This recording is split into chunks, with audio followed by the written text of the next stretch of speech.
Bago po tayo mag-umpisa, may ipapakita lang muna tayong maikling clip sa inyo mga kababayan ha.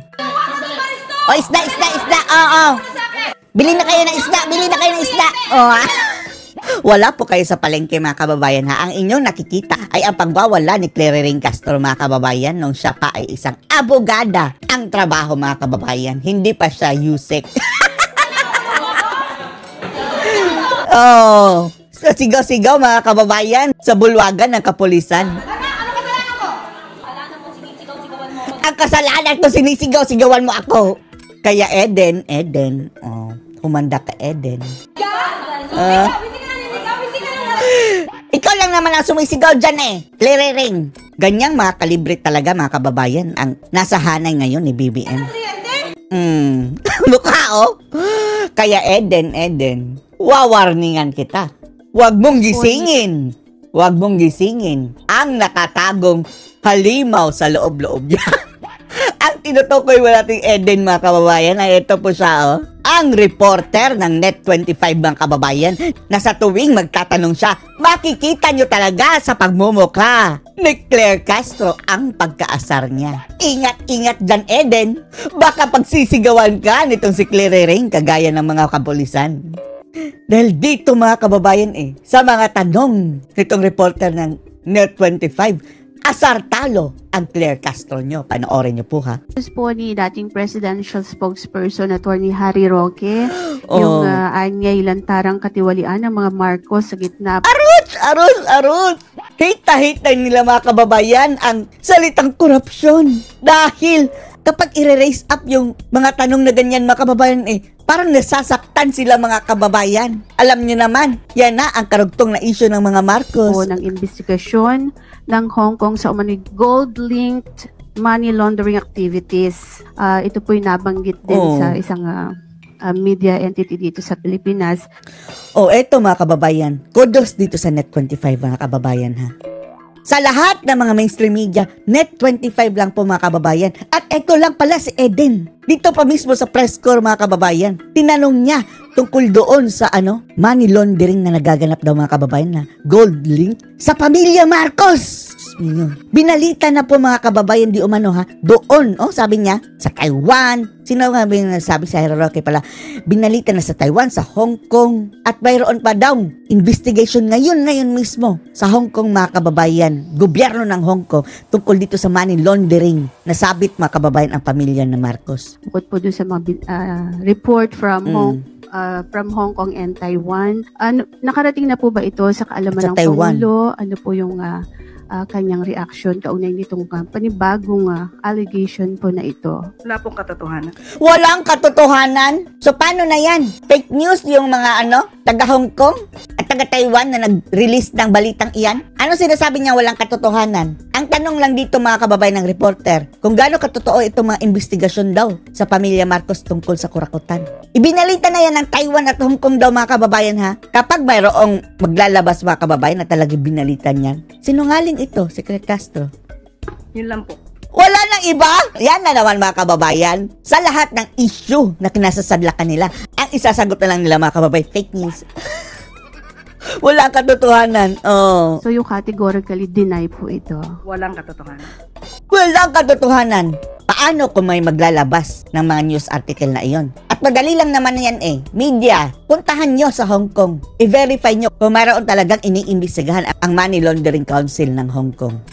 Madali lang yan. Doon po sa... Asar na siya mga kababayan. Pagdalo ng Pangulo kanina po sa One Cebu rally sa Cebu. Ayun, tinantad na naman mga kababayan ng isa pang question. Hindi pa yun nakailag si Claire Castro ha?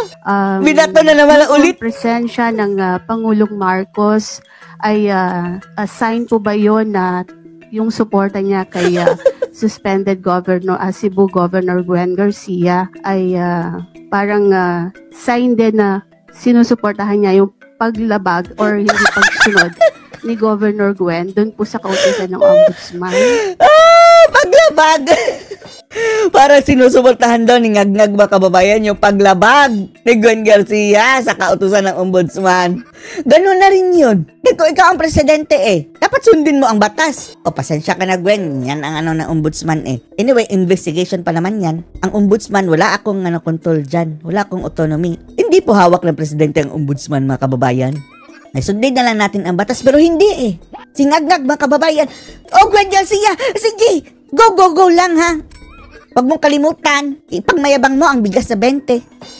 Animal. Wala po tayo nakikitang ganun. Walang nakikitang ganon. Action speaks louder than words. Banggit ninyong 7 piso nga Another question na naman. pag baba ng Duterte administration, pwede po ba ninyong Yan mga kababayan. Di ba palaging sinasabi nito si Claire Castro, fake news, wala nang ibang lumalabas sa kanyang bunganga mga fake news. Siya ang nagkalat ng fake news sa kanyang vlog Ang sabi niya, si BBM, kinutya niya si BBM na nag-promise ng 20. Si Duterte nga, nag-promise ng 7. Yan doon di umano ang pinapalabas si Claire Castro mga kababayan.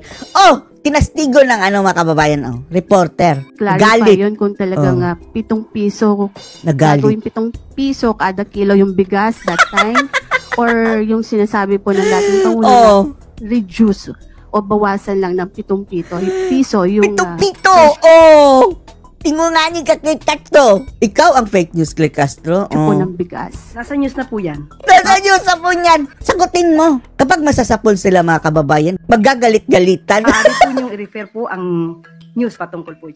Ba't hindi mo sagutin ngayon? So, malinaw po na reduce po yung nabanggit. Pero kayo sabi ninyo sa inyong vlog po ba yun, whatever, yung 7 piso, sabi nyo, pangako 7 piso at parang sort of ganun.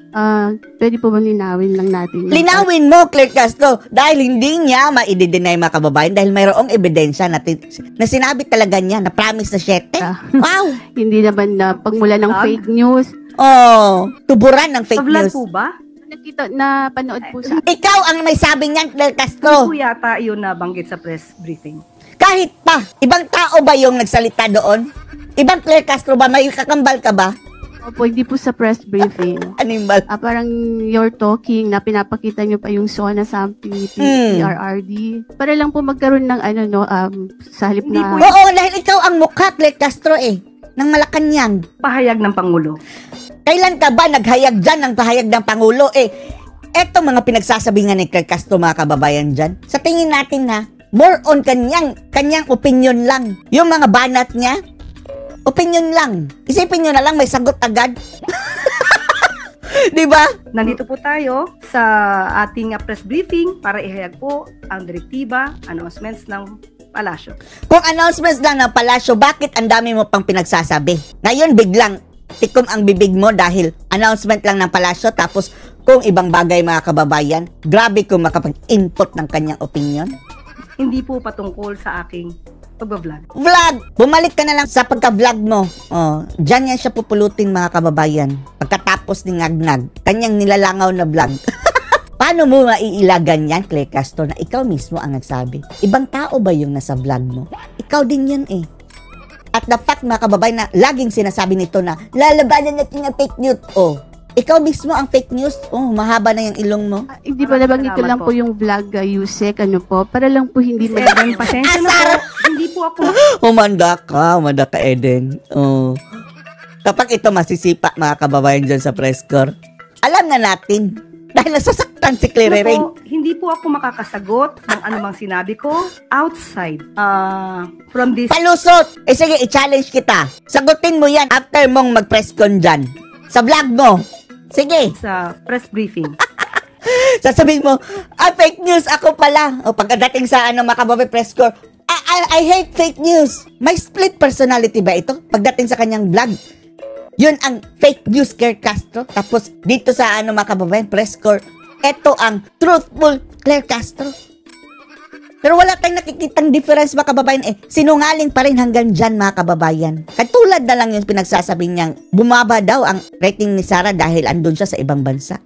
Fake news. Kung ano man ang aking naging opinion personal, pag-usapan natin sa labas at hindi. Sige sagutin mo. Napapalusot lang kasi mga kababayan dahil na-corner Kasi po parang makaka-apekto rin po dun sa Go, Eden! ng Pangulo.